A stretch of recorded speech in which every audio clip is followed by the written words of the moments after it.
qizi TikToklarda battle qilsa, bir haromxo'rday singa shartlar bersa, yana qancha shaytonvachcha kulib tursa, bu kunlarni ko'rib ado bo'ldim dedi.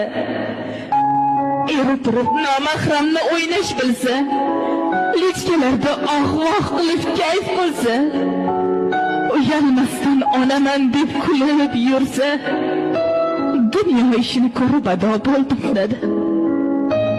Bu qizlarni ayting, qanday suya olaman? Na opam, na singlim bo'lar deya olaman.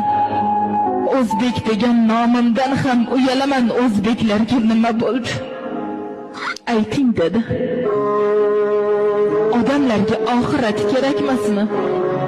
Bu hammasi qiyomatdan darakmasmi? Chidolmagan ko'ksimdagi yurakmasmi? Dunyo ishini ko'rib ado bo'ldim dedi.